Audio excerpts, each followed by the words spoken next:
Hi, I'm Don Tobin. I'm a professor of computer science here at Fairmont State University. I'm one of the people who really loves computing.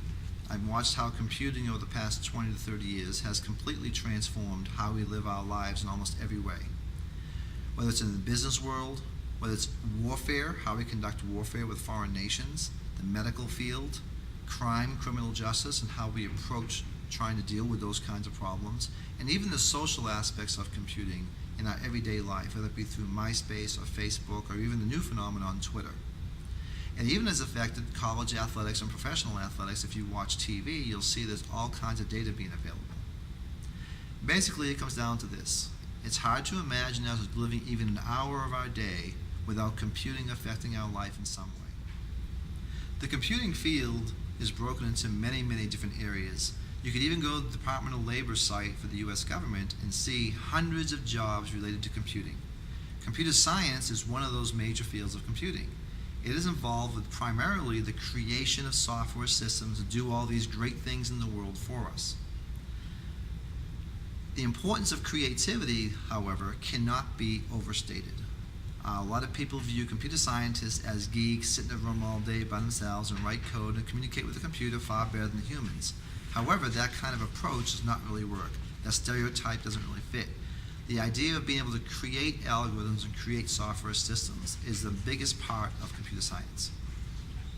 The ability to be creative in computing is predicated on having a very strong foundation in the fundamentals of programming and hardware architecture. So our first 2 years of the curriculum are primarily devoted to developing your programming skills at the basic level and the more advanced level, and also picking up on the computer architecture aspects you'll need to go to advanced classes. For instance, most of us prefer nowadays when we go to the ATM machine that when we put our card in there and put our password in, that we will get a response within a couple of seconds and get our money and get out of there.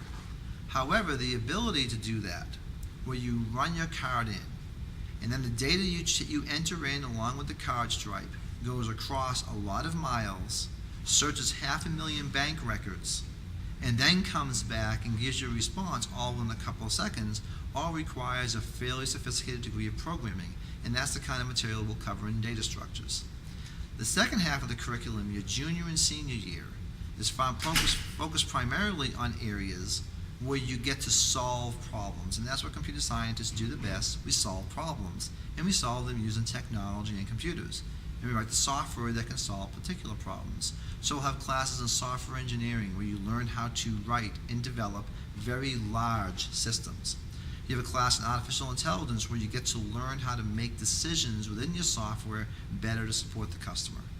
In general, the whole purpose of the upper level classes are to get you to the point where you can solve problems for almost any given customer you have to come across in the real world. Now, if there's anything the history of mankind has showed us, it has shown us that whenever someone creates something for the benefit of mankind, there's always people out there who are trying to take the exact same creations and weaponize them to use against people.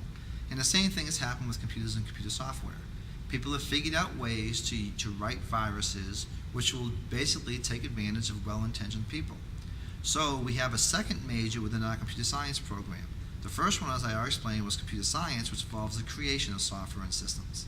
The second one is computer security, which is learning all the techniques, or as many techniques as we can, about how people will attack your software or write software to manipulate your system to be used against you. So in the computer security major, we focus on those kinds of things. We learn how people will attack the systems, and we learn evasive techniques to try to stop people from attacking future systems. Basically, computing is a very powerful field. If you like the kind of field which will constantly change, where you constantly have to learn, you constantly adapt things, and you constantly learn technologies, this is the field for you. Again, my name is Don Tobin. I'm here at Fairmont State. Feel free to Google me or find me any way you can. I look forward to seeing you on campus, and anytime you want to come by and chat or send me an email, I'm more than happy to talk about the program with you.